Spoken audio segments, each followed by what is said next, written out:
Hello dear students, मैं पीके सिद्धांत स्वागत करता हूं आपका अपने channel CSIR and jam chemistry व सिद्धांत पे। डियर स्टूडेंट्स, आज हम जिस मैटर पर डिस्कस करने के लिए यहाँ एक साथ जमा हुए हैं, जो वीडियो आप देख रहे हैं, आज वो बहुत ही इंपॉर्टेंट टॉपिक के ऊपर है। आज का हमारा टॉपिक है टाइम मैनेजमेंट। देखिए डियर स्टूडेंट्स, मैंने एक वीडियो बना रखी है टाइम टेबल बनाने के ऊपर। वो वीडियो मैंने आपको डिस्क्रिप्शन बॉक्स में उसका लिंक डाल दिया, देख लीजिए आप उसको। लेकिन आज हमारा मुद्दा टाइम टेबल नहीं, टाइम मैनेजमेंट है। एक बात मैं आपसे शेयर करना चाहूँगा। आप लोगों ने कभी JRF का पेपर दिया होगा, जैम का पेपर दिया होगा, ठीक है, कम्पिटिटिव एग्ज़ाम के अपने पेपर दिए होंगे। आपने ऐसा देखा है कि सीट्स खाली रह जाती है, मतलब कि जो पेपर होते हैं वो रखे जाते हैं, लेकिन एग्ज़ाम देने वाला आता ही नहीं है। तो ये जस्ट लाइक ऐसी कहानी है, जैसे आपको याद है एक मूवी आई थी मुन्ना भाई, जिसमें गांधी जी का कॉन्सेप्ट था। उसमें वो एक लड़का फ़ोन करता है, ठीक है, एक लड़का है जो मुन्ना भाई को फ़ोन करता है और फ़ोन करके उसको बताना चाहता है, वो जिमी शेरगिल भाई साहब, कि उसकी क्या प्रॉब्लम है, लेकिन वो बता नहीं पाता और फ़ोन कट कर देता है, ठीक है। तो असल में ये प्रॉब्लम सिर्फ उसकी नहीं थी, ये प्रॉब्लम तो उसके जैसे बहुत लोगों की थी, जो अपनी बात बताना चाहते हैं, रखना चाहते हैं, लेकिन बस अंत समय में हिम्मत टूट जाती है और वो अपनी बात को नहीं रख पाते हैं। एग्ज़ाम हॉल में पेपर में पैसे लगाकर, फॉर्म भरकर, एडमिट कार्ड निकलवा कर भी जो बच्चे एग्ज़ाम देने नहीं आते, ठीक है, उन बच्चों के साथ अपने आप को कंपेयर कीजिए, उन बच्चों के साथ खुद को जोड़िए, तो आपको फील होगा कि एग्ज़ाम के टाइम में डर आपको भी लगता है। डर लगता है कि यार एग्ज़ाम दूं कि ना दूं, यार लगता है ठीक है छोड़ देता हूं, या तैयारी नहीं है इस बार छोड़ दो, अगली बार देता हूं। ये प्रॉब्लम असल में आती है, ठीक है, 2-4% ही आए लेकिन आती ज़रूर है। अब यहाँ सारा खेल जो है वो क्या है कि आपने अपने टाइम को मैनेज किस तरह से किया है, ठीक है, आपने टाइम को मैनेजमेंट किस तरह से कर रहे हो। ये टाइम का मैनेजमेंट आपको कॉन्फिडेंस देगा और यही कॉन्फिडेंस आपका रिजल्ट आपको निकाल के देगा, ठीक है। अब सवाल उठता है कि भाई ये कॉन्फिडेंस कहाँ से लाया जाए, इस कॉन्फिडेंस को कहाँ से क्रिएट किया जाए। तो चलिए मैं आपसे एक छोटा सा इंसिडेंट शेयर करता हूँ। आप लोगों ने क्रिकेट देखे होंगे, जब बहुत बड़ी पारी होती है, जब बहुत बड़ा स्कोर होता है चेज करने के लिए, तो जो क्रिकेटर्स होते हैं वो क्या करते हैं, रोहित शर्मा, विराट कोहली क्या करते हैं, वो जाते हैं और बस मन में सोच के आते हैं कि सेंचुरी लगा के आना है। नहीं, ऐसा नहीं है।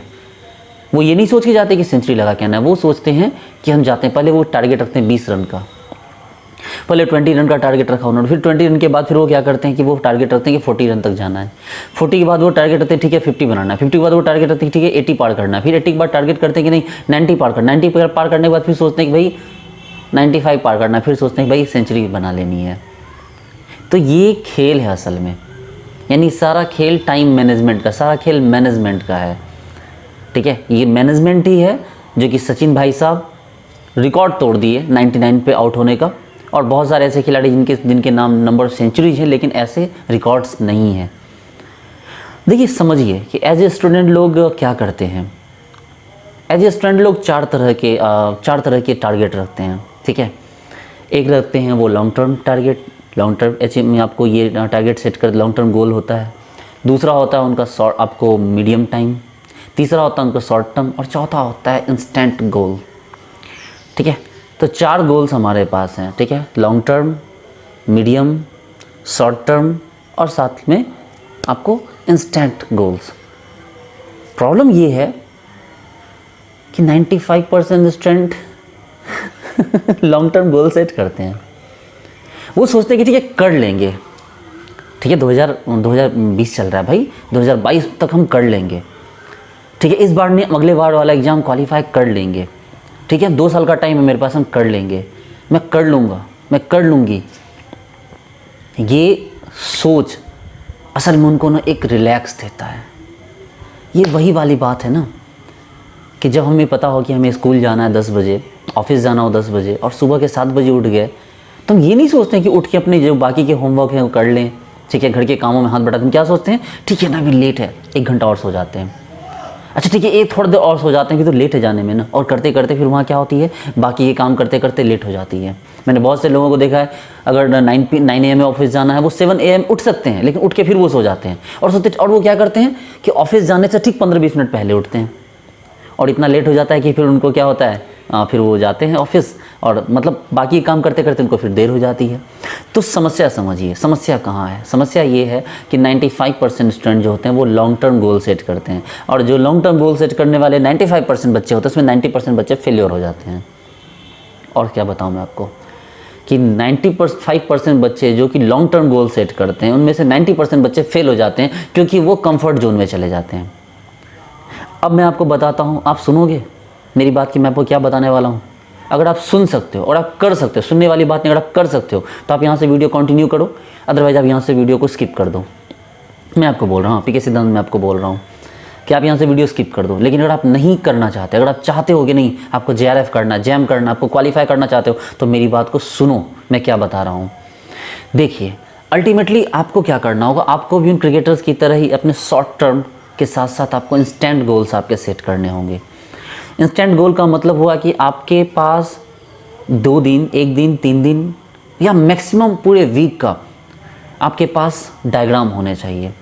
आपका जो टाइम टेबल होना चाहिए वो कभी भी 2-3 महीने लॉन्ग टर्म में नहीं बना होना चाहिए। आपका जो डायग्राम इस तरह बनना चाहिए जो आपको 6 दिन, 7 दिन या मैक्सिमम पूरे वीक का, इससे ज़्यादा बड़ा आपका टाइम टेबल नहीं होना चाहिए, पहली बात। दूसरी बात, आपको क्या करना है, आप लोग करते क्या है?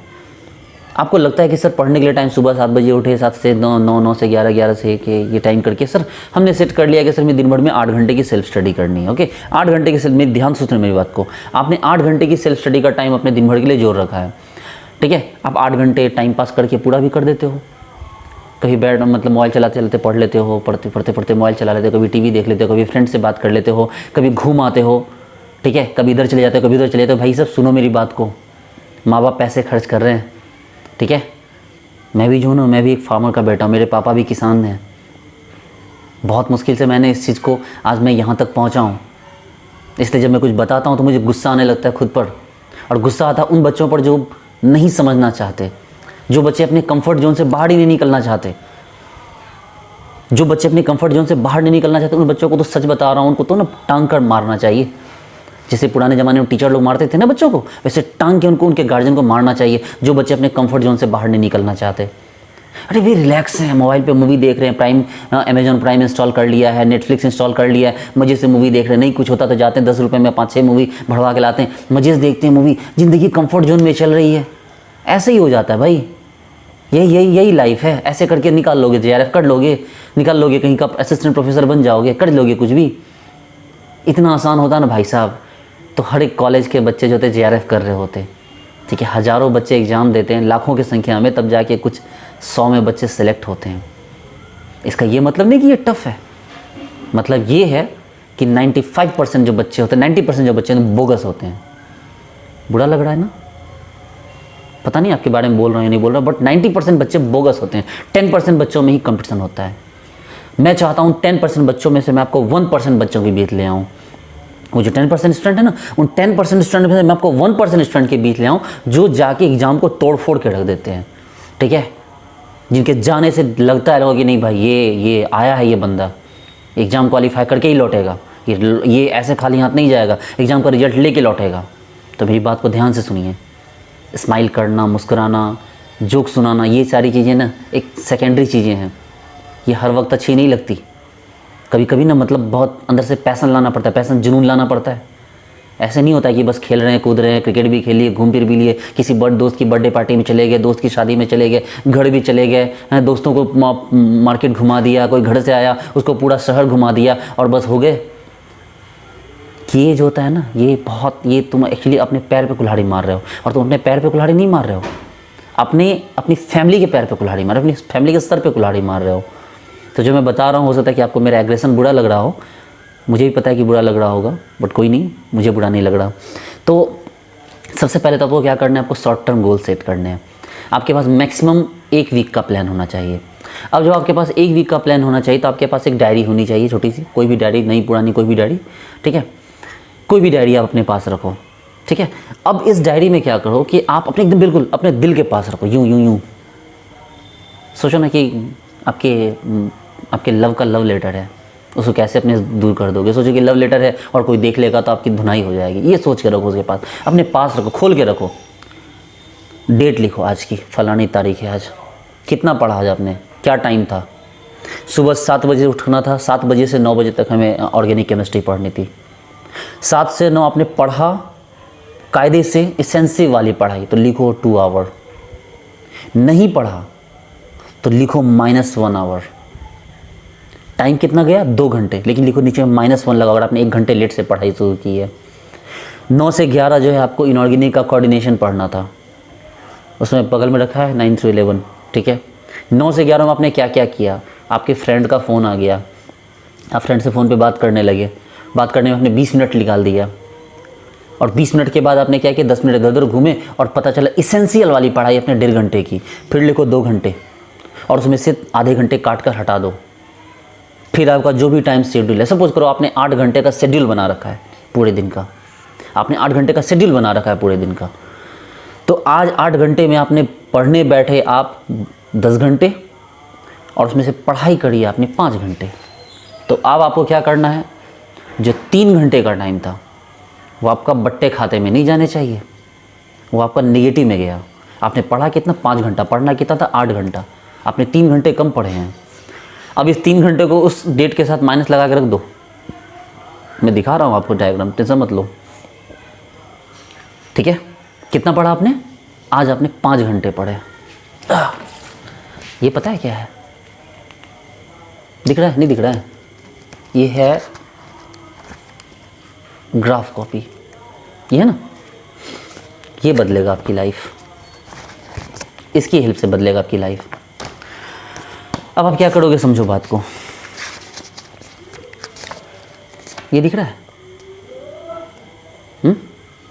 ये देखो, यहाँ पर मैंने डेट लिख रहे हैं, कौन कौन सी तारीख है। दिख नहीं रहा होगा, आई थिंक मैं इसकी फ़ोटो डाल दूँगा। ये डेट लिखा हुआ, फलाना फलाना फलाना फलाना डेट लिखा हुआ। कौन कौन सा डेट है? आज 15 तारीख, 16 तारीख, 18, 19, 20, 21, 22 लिखा हुआ है। और यहाँ पर क्या किया मैंने? यहाँ लिखा है डेट। फिर से देखो, ये तो लाइन वाला था, यहाँ हमने डेट लिखा छोटा छोटा, यहाँ लिखा हमने डेट और यहाँ लिखा हमने घंटा। यहाँ से यहाँ का जो एक एक कॉलम छोड़ के यहाँ तक 18 कॉलम है, तो मैंने यहाँ 0 से लेके 1 से लेके 18 घंटे का कॉलम बनाया है। अब ये वाला जो है ये मेरा है 15 तारीख का, आपको दिख रहा होगा आई थिंक, देखिए नहीं दिख रहा है, कोई नहीं मैं इसी फ़ोटो डाल दूँगा। ये है 15 तारीख का ग्राफ। 15 तारीख ग्राफ कहाँ गया? 6 घंटे पे गया। 16 तारीख का ग्राफ कहाँ गया? 7 घंटे पे गया। 17 तारीख ग्राफ कहाँ गया? 5 घंटे पे रह गया। 18 तारीख ग्राफ कहाँ गया? 9 घंटे पे गया। 19 तारीख ग्राफ कहाँ गया? ये 3.5-4 घंटे पे रह गया। 20 तारीख ग्राफ कहाँ रह गया? तो ये गया आपको 6 घंटे पे। तो कहने का मतलब बच्चे लोग कि ये चीज़ आपका होना चाहिए। और यहाँ क्या होना चाहिए? यहाँ पर आपका होना चाहिए कि भाई ये देखो तारीख दिख रहा है, यहाँ पर आपको होना चाहिए कि आपने आज क्या पढ़ना था, कितना घंटा आपने पढ़ा, कितना घंटा नहीं पढ़ा, कितना आपका डेबिट रह गया आज का, ठीक है। जितने घंटे आपने पढ़े, देखिए आपको लग रहा है ये टफ़ काम है, बिल्कुल टफ़ काम नहीं है। ये तो 1 मिनट में, ये 1-2 घंटे पढ़ने के बाद आपको 2 मिनट इसको टाइम देना है। आपको टफ़ लग रहा है क्या? बिल्कुल भी टफ़ नहीं है, लेकिन आपका रिज़ल्ट यही बनाएगा। ये टाइम मैनेजमेंट का फंडा है कि आपको यहाँ तारीख के साथ भरने हैं कि आज आपको कितना पढ़ना था और आपने कितना पढ़ा। ये एक लाइन काफ़ी है इसके लिए। आज आप पढ़ने बैठे 10 घंटे, लेकिन पढ़ा उसमें से आपने 5 घंटे। ये चीज़ आपको यहाँ दिखना चाहिए, और यही चीज़ यहाँ ग्राफ में भी आपको दिखनी चाहिए कि आज आपने कितना पढ़ा। और टारगेट यहाँ एक लाइन खींच दो, यहाँ की ये आपका लाइन, ये 8 घंटे का लाइन रहा, ये यहाँ से यहाँ। अब देखो कितनी पूरे वीक आप इसको बनाओ, और देखो कितनी बार आप नीचे गए, कितनी बार आप ऊपर गए। यहाँ से पता चलेगा कि आपका रिजल्ट क्या होने वाला है। अगर आपने 8 घंटे का डायग्राम बना रखा है, आपको 8 घंटे यहाँ से आते हैं, ये देखो 8 घंटे यहाँ से आ रहा है, ये और आप 8 घंटे से नीचे हो या 8 घंटे से ऊपर हो, पूरे वीक का कैलकुलेट कर लो। 7 दिन का करोगे फिर भी 56 आवर होंगे। अब देख लो 56, अब बैठो संडे को बैठो, 56 आवर्स अगर आपके कम रह गए तो संडे को उसको पूरा कर लो, उसको मैनेज करो, और अगर हो गए तो जाओ घूम फिर के आओ। इसको 1 महीने इसको फॉलो कर लो, बस हाथ जोड़ता हूँ मैं। 1 महीने इसको फॉलो कर लो। ये तरीका, ये जो तरीका बता रहा हूँ ना, ये मेरा भगवान तरीका है। मैंने इसको कई बार, मैंने मैट्रिक के टाइम से मैं इसको यूज़ करता हूँ, इसलिए मैं हर जगह का टॉपर रहा हूँ, गोल्ड मेडलिस्ट रहा हूँ मैं हर जगह पे, ठीक है। ऐसे ही मैं पीके सिद्धांत नहीं बन गया, ठीक है, घमंड नहीं है, वो तो सरस्वती माता की कृपा है। लेकिन ये ग्राफ, ये चार्ट बहुत ही ज़रूरी है। मैं इसकी फ़ोटो खींच के आपको लगा दूंगा, टेंशन ना लो आप। यहाँ पर आपको डेट के साथ आपको सुबह 7 से 9 2 घंटे, 9 से 11 2 घंटे, 1 से 3 2 घंटे, 3 से 6 2 घंटे, 3 से 6 3 घंटे, रात को 8 से 10 2 घंटे, इतना पढ़ना था। लेकिन पढ़ा कितना आपने, इसे माइनस करो। सुबह के टाइम में 1 घंटा कम पढ़ा, उसके बाद वाले टाइम में आधा घंटा कम पढ़ा, उसके बाद वाले टाइम में 15 मिनट कम पढ़ा। आपको 2-2 घंटे पे इस कॉपी को रिन्यू करना है और दिन भर रिव्यू करो और अगले दिन एक ग्राफ बना दो। अगले दिन नेक्स्ट मॉर्निंग ग्राफ बना दो और सोचो खुद से कि ये ग्राफ नीचे क्यों गया। इस ग्राफ को सरप्लस जाना चाहिए था, लेकिन ये ग्राफ जो है वो डाउनवर्ड क्यों जा रहा है, ये सोचो, ठीक है। और ये सोच के ही आपको क्या होगा, आपके एक परफेक्ट आपकी स्ट्रैटेजी तैयार होगी। आप अगर शायद इस चीज़ को नहीं समझ पा रहे हो, लेकिन मुझे लगता है कि अगर नहीं समझोगे तो खैर मैं क्या कर सकता हूँ। ये 1 वीक में एक बार इसकी ढंग से असेसमेंट करो, एक बार सेल्फ असेसमेंट करो, देखो कि आपने क्या पाया क्या खोया। अब सोचो कि आप अगर 1 वीक में आप इसको ऐसा करते हो, 1 मंथ का टाइम दो। पूछते हो ना सर पढ़ने की आदत कैसे डाले, ये है पढ़ने की आदत। जब आपको ग्राफ दिखेगा कि ये ग्राफ आपका कम गया, आपको पूरे वीक में 56 आवर पढ़ने थे, गधों की तरह तो आपने 70 घंटे पढ़ लिए हैं, जिसमें सिर्फ बैठ कर बात बैठना, घूमना फिरना, बात करना, टाइम टेबल के हिसाब से तो आपने 100 घंटे पढ़ लिए हैं। लेकिन रियल में आपके 40 घंटे भी नहीं हुए हैं, 35 घंटे भी नहीं हुए हैं। ये चीज़ ना यहाँ चोट करेगी, और जब ये चोट लगेगी ना तब एहसास होगा कि नहीं आप गलत कर रहे हो, आपको सही करना है। तो प्लीज़ बच्चे लोग, प्लीज़ प्लीज़ प्लीज़ एक ग्राफ कॉपी लीजिए, एक डायरी। ये ग्राफ कॉपी की 10 रुपये की ग्राफ कॉपी है। एक डायरी रखिए, सिर्फ 1 वीक, 1 मंथ आप इसको एसेस करके देखिए, ठीक है। अगर ये काम ना करे ना तो नाम बदलवा देना। मैं नाम बदल के पीके सिद्धांत के बदले आप जो बोलोगे मैं वो नाम रखूँगा अपना, ठीक है। आप जो बोलोगे मैं वो नाम रख लूँगा। लेकिन बस 1 महीने इसको ट्राई कीजिए प्लीज़, आपके रिज़ल्ट के लिए बोल रहा हूँ। आप लोग ध्यान नहीं देते हैं, आप लोग बहुत मज़े में रहते हैं, ठीक है। मतलब हायर एजुकेशन वाले बच्चे अपने आप को क्या समझते हैं, कभी जाके देखो यूपीएससी वाले किस तरह पढ़ते हैं, लेकिन आप लोग कितने मज़े में ज़िंदगी गुजारते हैं। ऐसे नहीं होगा। Self assessment is the most important key to be successful in our life.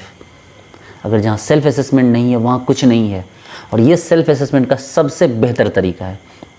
Actually मैंने आज आपको टाइम मैनेजमेंट का नहीं बताया, मैंने आपको सेल्फ असेसमेंट के साथ टाइम मैनेजमेंट बताया। अगर आपको लग रहा है कि मैंने गलत बोला है तो आप इस वीडियो को डिसलाइक कीजिए और बताइए कि नहीं सिद्धांत सर आपने गलत बोला, ठीक है। इससे बेहतर होता कि हम ऐसे ही पढ़ते, ठीक है। ओके डियर स्टूडेंट्स, तो उम्मीद करता हूँ कि आपको मेरी बात समझ में आई होगी अच्छे से, ठीक है। मैं ऐसे ही आपके लिए मोटिवेटिंग वीडियो लाता रहूँगा और आपको तब तक आपके लिए वीडियो लाता रहूँगा जब तक कि आप अच्छा ना कर जाएँ, ठीक है। तो डियर स्टूडेंट्स, उम्मीद करता हूँ, ठीक है, कि आप समझेंगे मेरी बात को, ठीक है। चलिए, thank you so much, bye.